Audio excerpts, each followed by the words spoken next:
Good morning, students. So, welcome to you all in the first video lecture series of Strength of Material. So, my name is Shishir Srivastava and I am going to start here the first lecture of Strength of Material. तो start करने से पहले मैं आपको ये बता देना चाहूंगा कि what will be the pre requisites, मतलब पहले से आपको बेसिकली क्या एक्सपेक्ट किया जाता है इस सब्जेक्ट को पढ़ने के लिए कि क्या आना चाहिए. तो what are those topics? These are the topics which you have covered in your engineering mechanics either in first year और सेकेंड ईयर. तो वो टॉपिक क्या क्या है देखिए. First is FBD. एक बार आप लेक्चर को पढ़ने से पहले, शुरू करने से पहले चीजों को रिवाइज करके आए. Free body diagram. Second is the force resolution. Force resolution means if a force is inclined at a particular angle, then how to resolve those forces, how to get the summation of those forces, उससे resultant कैसे find out किया जाता है. Third, static equilibrium equation. Static equilibrium equation का मतलब क्या है कि किस तरीके से आप इक्वेशन लगाते हैं. summation fx is equal to 0, either summation fy is equal to 0 और summation of moment is equal to 0. तो आप इन इक्वेशन से परिचित हो जाइए अच्छी तरीके से, क्योंकि इनकी हर जगह जरूरत पड़ने वाली है हमें. Centroid end moment of inertia.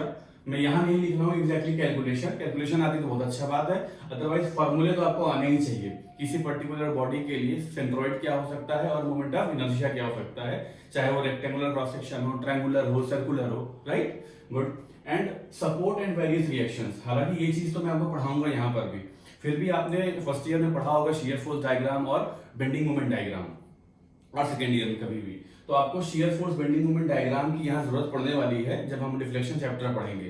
तो वहां पर कैसे रिएक्शन कैलकुलेट करते हैं ये आपको आना चाहिए.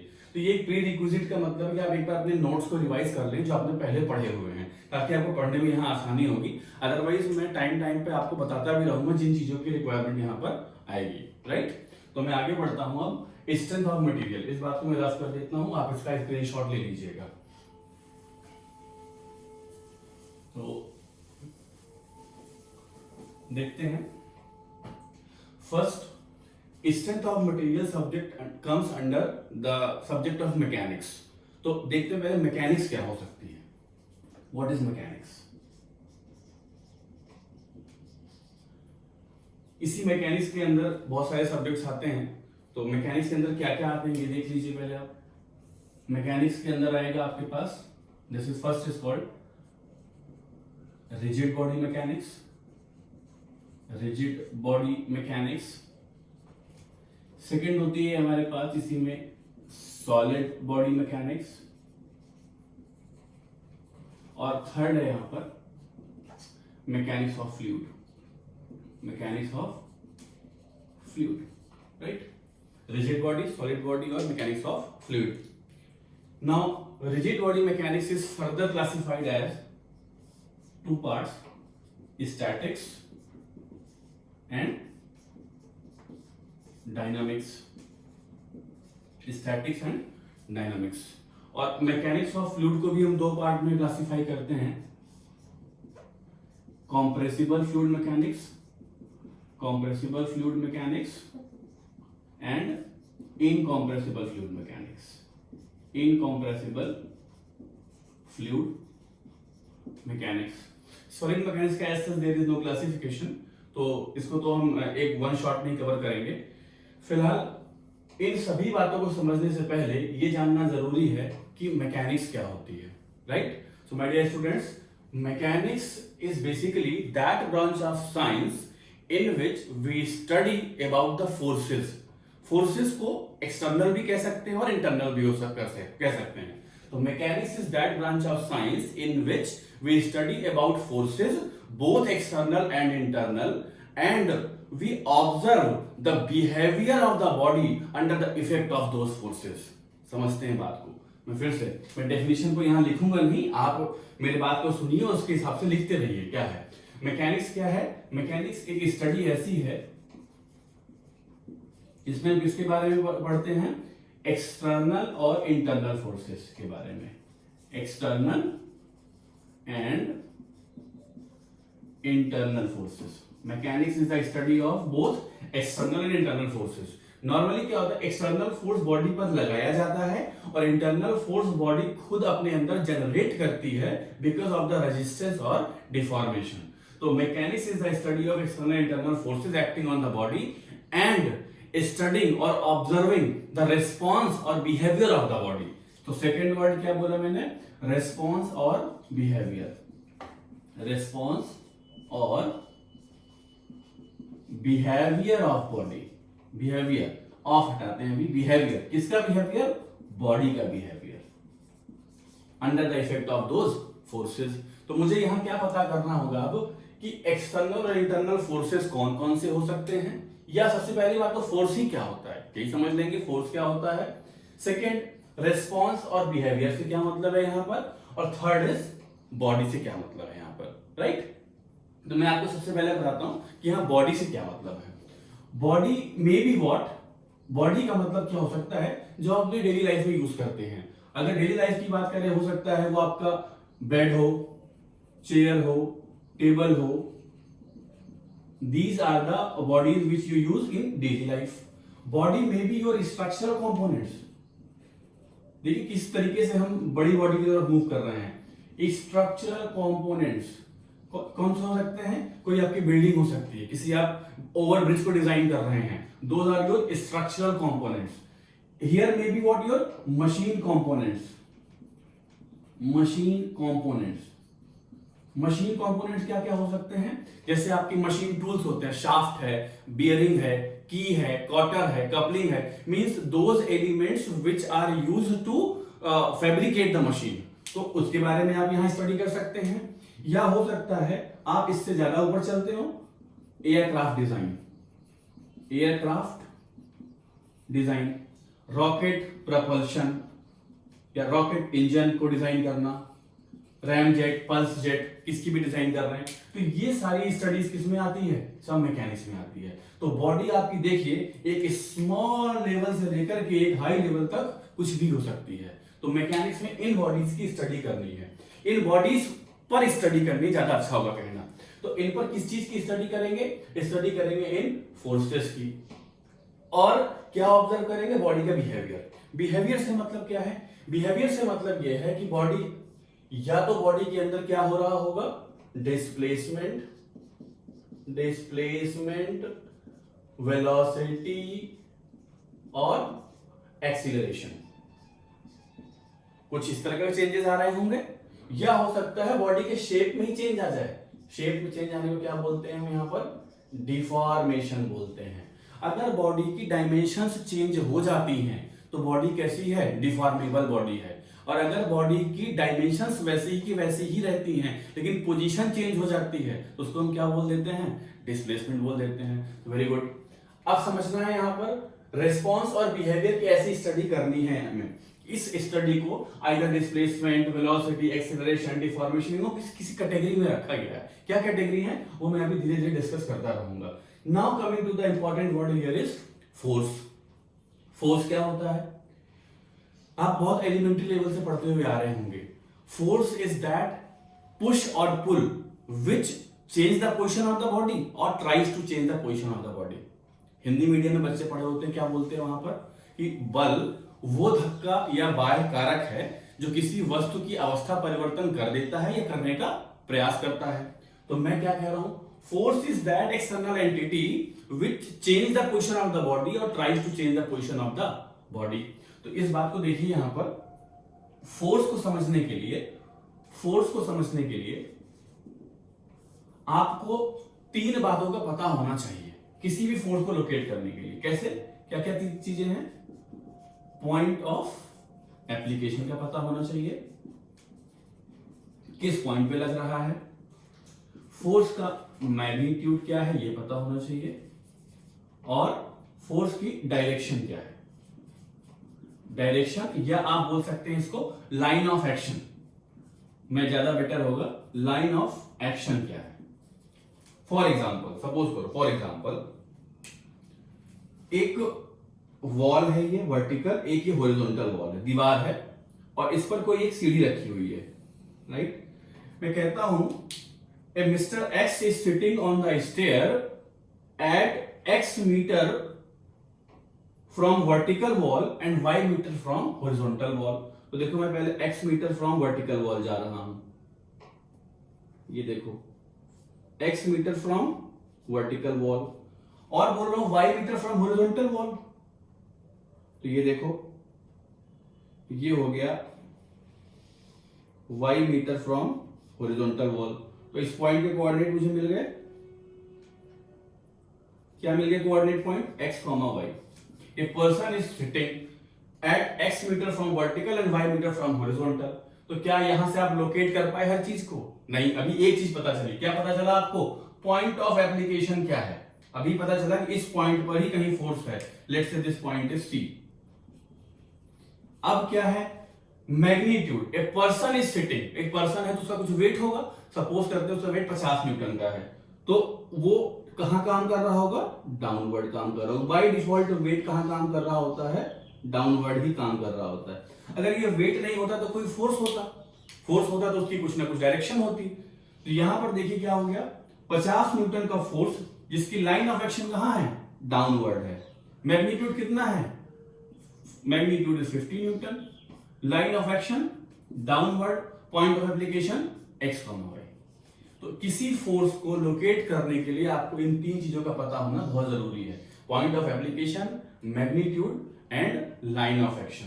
तो अब इस सारी चीज की स्टडी को अगर मैं कंबाइन कर दूं तो क्या बन जाता है? एक मैकेनिक्स बन जाता है। Mechanics is the study of external and internal forces and acting on the body and studying their response or behavior on the body, right? Very good. अब देखिए, ये मैकेनिक्स मैंने लिखा तीन टाइप से क्लासिफाई हुई है, rigid body, solid body and mechanics of fluid. जो समझते हैं सबसे पहले बॉडी में रिजिड बॉडी का क्या मतलब होता है। तो मैं इस बात को रफ कर देता हूं, उम्मीद करता हूं आप लिख चुके होंगे, अदरवाइज आप स्क्रीन को पॉज कीजिए, लिखिए और फिर आगे बढ़िए। तो मैं आता हूं सबसे पहले कॉन्सेप्ट पर, what is the meaning of rigid body, right. तो देखिए, रिजिड बॉडी का मतलब होता है कि ऐसी बॉडी जिसके ऊपर अगर आप बाहर से कोई भी फोर्स लगाएं तो उसके दो पॉइंट के बीच में कोई भी रिलेटिव डिस्प्लेसमेंट और डिफॉर्मेशन नहीं होना चाहिए। Let me repeat, what is it. Suppose कीजिए, बहुत अच्छे एग्जांपल से समझाता हूं आपको। ये x कोऑर्डिनेट है, ये y कोऑर्डिनेट है, और यहां कोई एक बॉडी है and this is my z coordinate, right. ये x, y और z एक्सिस हो गई। This body is composed of number of small small molecules और एलिमेंट्स, छोटे छोटे मॉलिक्यूल्स से मिलकर के बनी होगी ये। Let this body is acted upon by number of force. इसके ऊपर क्या हो रहा है? बहुत सारे फोर्स लग रहे हैं, बाहर से बहुत सारे फोर्स लग रहे हैं, राइट। अब इसका इफेक्ट क्या होगा इस फोर्स का इस बॉडी के ऊपर, ये मुझे ऑब्जर्व करना है। तो मैंने इसके लिए क्या किया, एक पॉइंट चूज किया, सपोज पॉइंट P। इस पॉइंट की x, y और z से कुछ ना कुछ दूरी होगी। तो अगर x, y, z से दूरी कुछ भी हो, मैं उसको लिख लेता हूं x, y, z। इस पॉइंट की x एक्सिस से कुछ दूरी है, y से कुछ दूरी और z से कुछ दूरी है, समझ रहे हैं ना, राइट। अब क्या करना है, इस फोर्स का इफेक्ट देखने के लिए क्या ऑब्जर्व किया गया, क्या ऑब्जर्व किया गया ये समझिए। Good, this is x, this is y and again this is the body, same body and this is z, ठीक है। देखो, सॉरी, क्या ऑब्जर्व किया गया, ये जो पॉइंट P था इसके कोऑर्डिनेट जब चेक किए गए तो ये ऐसे ही पाए गए। कैसे पाए गए? x, y, z, but the position of the body, see, this is the distance L which is not equal to 0। क्या मतलब है इस बात का कि जब भी फोर्स को हटाया गया और ये पाया गया कि बॉडी ने अपनी पोजीशन चेंज कर दी थी, वो एक जगह से दूसरी जगह क्या हो गई थी, डिस्प्लेस हो गई थी, लेकिन उसके कोऑर्डिनेट पॉइंट क्या थे, वैसे के वैसे ही बने हुए थे। This L may be equal to 0 और may not be equal to 0, ये भी हो सकता है, और L इज इक्वल टू 0, लेकिन x, y, z कभी x dash, y dash, z dash नहीं बन सकता। x, y, z हमेशा क्या रहेगा, x, y, z ही रहेगा। मतलब इन दो पॉइंट की अगर पोजीशन देखी जाए तो जो पहले थी वही अभी भी थी। There is no relative deformation between these two points. तो ऐसी बॉडी को क्या बोलते हैं, रिजिड बॉडी बोलते हैं। रिपीट करता हूं एक लाइन में कि rigid bodies are those bodies in which if external force is applied then there is no relative displacement or deformation between the two particles. हो सकता है कि आप इस पर फोर्स लगाएं, मान लीजिए मैं दीवार पे फोर्स लगाता हूं तो मेरी टेंडेंसी तो है दीवार को खिसका देने की, दीवार की पोजीशन चेंज कर देने की, पर मैं कर नहीं पा रहा हूं, तो उस केस में L की वैल्यू क्या हो जाएगी, 0 हो जाएगी। लेकिन सपोज कीजिए ये मार्कर है और मुझे इसको धक्का मारना, मैं इसको धक्का मारूंगा तो ये आगे की ओर बढ़ेगा ना, आगे की ओर बढ़ेगा तो क्या इसका शेप चेंज हो गया? शेप का मतलब मैंने फिर से बताया कि उसकी डायमेंशन देखिए, क्या इसकी लेंथ अगर L थी तो बाद में क्या L से L प्लस या L माइनस हो गई? नहीं हुई, मीन डायमेंशन सेम बनी हुई है, लेकिन बॉडी अपनी पोजीशन को क्या कर दे रहा है, चेंज कर दे रहा है। तो ऐसी बॉडी को हम क्या बोल देते हैं, रिजिड बॉडी बोलते हैं। और इस तरह की स्टडी को क्या बोल देते हैं, study of rigid body is called what, rigid body mechanics, जिसका दूसरा नाम आपने बहुत फेमस पढ़ा है, it is called engineering mechanics. ये क्या हो जाती है आपकी, इंजीनियरिंग मैकेनिक्स हो जाती है। अब आते हैं सॉलिड बॉडी के ऊपर। सॉलिड बॉडी में क्या होगा, जब भी आप फोर्स लगाएंगे तो बॉडी अपने अंदर क्या करेगा, एक रेजिस्टेंस डेवलप कर लेगा, आपके फोर्स को बर्दाश्त करने के लिए रेजिस्टेंस डेवलप करेगा, उसके ये कोऑर्डिनेट क्या हो जाएंगे, x डैश, y डैश और z डैश हो जाएंगे। मतलब सॉलिड बॉडी के अंदर there is deformation, there is permanent, not permanent, there is deformation, and this if because of this deformation such body is called what, deformable bodies, deformable bodies। तो इस in body के अंदर displacement की कोई बात नहीं की जा रही है, लेकिन यहाँ क्या हो रहा है, इफेक्ट में डिफॉर्मेशन हो रहा है, मतलब बॉडी अपना शेप क्या कर देगी, चेंज कर देगी। अगर मैं ये बात कहूं कि सपोज कीजिए एक रॉड है जिस पर मैंने फोर्स P लगाया, तो क्या हो जाएगा, इस फोर्स P का इफेक्ट क्या होगा, आप देखिए इसकी लेंथ जो है पहले से कुछ बढ़ जाएगी, एंड क्रॉस सेक्शनल एरिया, जो क्रॉस सेक्शनल एरिया होता है, क्रॉस सेक्शनल एरिया मतलब जो साइड में दिख रहा है आपको, ये ब्लू कलर लाइन, साइड वाली लाइन, ये क्या हो गई, थोड़ी सी छोटी हो गई, क्रॉस सेक्शनल एरिया डिक्रीज कर गया, और लेंथ अगर पहले इसकी L थी तो अब कितनी हो गई, ये देखिए यहां से सपोज करो डेल्टा L/2 इधर और डेल्टा L/2 इधर, क्या हो जाएगा, लेंथ बढ़ जाएगी, और लोड के हिसाब से अगर लोड कंप्रेसिव है तो लेंथ कम हो जाएगी। तो डिफॉर्मेबल बॉडीज और solid bodies are those bodies in which after the load application molecule get deforms, molecule अपनी पोजीशन को चेंज कर लेते हैं उस फोर्स को बर्दाश्त करने के लिए। चेंज कैसे कर लेते हैं, इसका क्या मतलब है, इस बात को देखते हैं। सपोज मैं इसको यहां से कट कर दूं, कट करूंगा तो what I will observe here, देखो इस पोर्शन को दिखा रहा है, इतने कट पोर्शन को केवल, आपने फोर्स यहां लगाया तो ये सारे के सारे मॉलिक्यूल्स अंदर की ओर क्या करेंगे, इस फोर्स को अपोज करेंगे, ये इस तरीके से इकट्ठा हो जाएंगे, और इन सारे फोर्सेस का क्या होगा, एक रिजल्टेंट फोर्स होगा। अगर आपका फोर्स और ये रिजल्टेंट दोनों बराबर हैं तो बॉडी सेफ रहेगी, लेकिन अगर रिजल्टेंट फोर्स की वैल्यू आपके फोर्स से ज्यादा है तो फिर बॉडी बिल्कुल सेफ है, कोई तरीका मतलब कुछ टूट नहीं सकता, फेलियर नहीं हो सकता। बट इफ, जो इंपॉर्टेंट पॉइंट है, if P is greater than R, applied force is more than force of resistance, जो बॉडी खुद डेवलप कर रही है, तो बॉडी क्या हो जाएगी, वहां पर फेलियर हो जाएगा, फ्रैक्चर हो जाएगा, फ्रैक्चर बॉडी लिखता हूं, बॉडी क्या हो जाएगी, टूट जाएगी।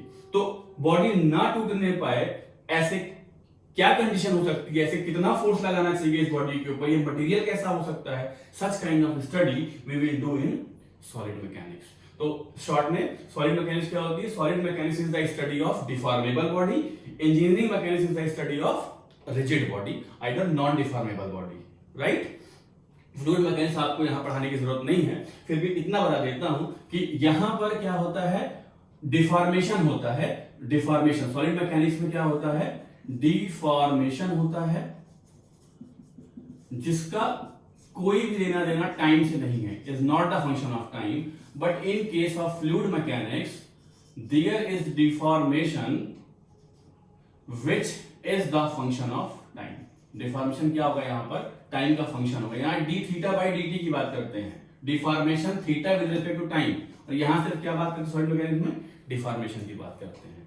तो मैं इस लेक्चर को यहीं पर रोकता हूं और ये कंक्लूड करता हूं कि एक मैंने आपको डिस्कस किया कि प्री रिक्विजिट्स क्या है पढ़ने के लिए, सॉम को सॉलिड मैकेनिक्स पढ़ने के लिए, और सब मैकेनिक्स कितने टाइप की हो सकती है, उस टाइप में मैंने बताया कि रिजिड बॉडी और सॉलिड बॉडी में क्या डिफरेंस होता है। नेक्स्ट लेक्चर में we will extend the analysis, हम देखेंगे मैकेनिक्स और मशीन्स किस तरीके की हो सकती हैं, और मशीन्स के बाद में स्विच कर जाऊंगा लोड एनालिसिस के ऊपर. Till then you write your notes properly and revise. Thank you.